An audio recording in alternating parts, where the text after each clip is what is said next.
ये मायावती को साथ ला रहे हैं, आप भी अलायंस के पार्टनर हो, मालूम तो होगा ही आपको कि नहीं है? देखिए ब्रिजेश जी, मैं हर डिबेट में आपको एक बात कहता हूँ, और हर डिबेट में आप पूछते हैं क्या हुआ सीट बंटवारे का, कितनी सीट मिलेंगी, कौन आएगा कौन जाएगा, लेकिन मैं हर डिबेट में आपको एक बात कहता हूं कि हम संकल्पित हैं अपनी जनता के प्रति एक ऐसा गठबंधन देने के लिए जो भारतीय जनता पार्टी से उसको निजात दिलाए। पाकिस्तान के लिए संकल्पित हैं? हम लोग भी तो जनता ही के लिए संकल्पित हैं। भारतीय जनता पार्टी किसके लिए डिबेट करते हैं, बुलाते हैं? नहीं ब्रिजेश जी, मैं आपकी बात नहीं कर रहा हूं, पर भारतीय जनता पार्टी बिल्कुल जनता के लिए संकल्पित नहीं है, क्योंकि वो जनता के लिए काम नहीं करती है, वो चंद उद्योगपतियों के लिए काम करती है। रोहित, गेम सवाल को घुमाओ। नहीं बिल्कुल, मैं बिल्कुल ब्रिजेश जी, मैं ये बताओ, मैंने आपको ये बात कर रहे हैं, आपको पता है या नहीं? देखिए ब्रिजेश जी, नॉर्मली मैं इतिहास में नहीं जाता हूं, परंतु आप अपने आर्काइव से सारे डिबेट निकाल के देख लीजिए। मैंने हमेशा कहा है कि हर वो दल जो भारतीय जनता पार्टी के खिलाफ लड़ना चाहता है उसका इंडिया गठबंधन में स्वागत है। मायावती खिलाफ लड़ रही है बीजेपी के?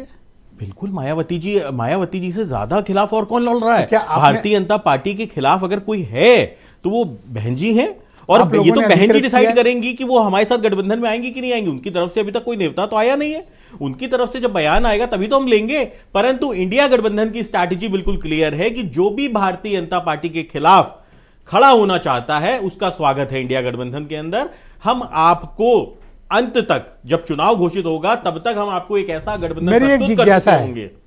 जिज्ञासा यह है कि क्या आप लोगों को विश्वास में लेकर कांग्रेस मायावती से बात कर रही है या ये उसका खुद का इनिशिएटिव है? देखिए ब्रजेश जी, देखिए हमारा लोकतांत्रिक गठबंधन है और यहां पे हर व्यक्ति को अभिव्यक्ति की आजादी है, हर दल को अपनी बात रखने की आजादी है और अपने तरीके से काम करने की आजादी है। दुश्मन पार्टी से भी बात करने की आजादी। दुश्मन पार्टी कौन है? मायावती जी हमारी दुश्मन पार्टी होती तो 19 में हमने गठबंधन करके चुनाव लड़ा होता क्या उनके साथ? तो एक मायावती जी हमारी स्टेटमेंट आया था अखिलेश यादव का कि भरोसा कौन करेगा। आज का स्टेटमेंट तो आपने अभी पढ़ा है ना अपने इंट्रोडक्टरी स्पीच। तो क्या हो गया 24 घंटे में, यही तो बताओ। और उस क्लैरिफिकेशन को भी उन्होंने दिया। आ गया मामला, आ गया ये लोग लाइन पे। हाँ, अब बताओ इसी 24 घंटे में क्या हुआ भाई साहब? नहीं 24 घंटे में राजनीति के अंदर तो अगला पल क्या होगा ये नहीं पता होता है। तो राजनीति तो प्रेडिक्शन का ही तो खेल है।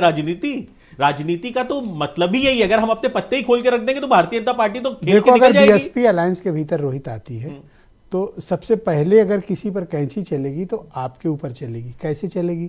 अभी 5-7 सीट मांग रहे हो और मुझे मलिक साहब बता रहे थे कि अगर बीएसपी आ गई तो इनको 3 सीट पे ही लड़ना पड़ेगा, मुजफ्फरनगर, मथुरा और बागपत।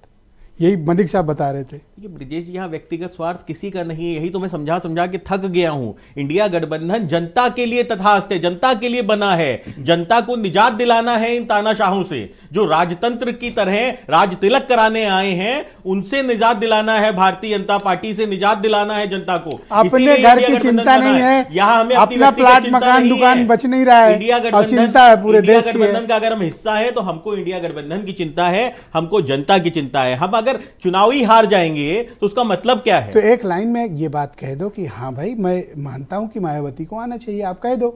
नहीं, अब मायावती जी की तरफ से जब कुछ आएगा तभी तो मैं ये चीज कह सकता हूं। मैं बार-बार डिबेट में कह रहा हूं। हाँ। अगला आदमी दरवाजा नहीं खोल रहा, लिख के बोल चुका है, चिल्ला के कह चुका है, प्रेस कॉन्फ्रेंस में कह चुका है, प्रेस नोट में कह चुका है, ट्विटर पे लिख चुका है। और क्या कर दे मायावती? ब्रिजेश जी, अभी आपने ग्रिल किया है कांग्रेस के प्रवक्ता को कि दरवाजा खुला हुआ है, डाइनिंग टेबल पे भी बैठे हैं ये लोग, तो कहीं तो दरवाजा खुला। मैं कोई ग्रिल नहीं किया, मेरे भाई है, मैं सवाल किया। अभी जब आप ग्रिल आपकी भाषा है, मेरी नहीं है। हाँ, नहीं मेरे तो दोस्त हैं वो। नहीं मैं ये समझ रहा था उस समय कि वो डाइनिंग टेबल पे बैठे हुए हैं, तो बिना दरवाजा खुले कैसे डाइनिंग टेबल पे बैठ गए वो?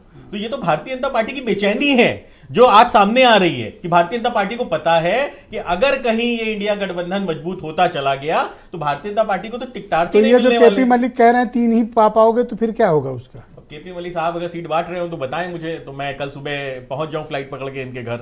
तो सीट तो बटेगी इंडिया गठबंधन के अंदर, तो वहां पे डिसाइड होगा। ओके, केपी मलिक साहब बहुत जाने माने पत्रकार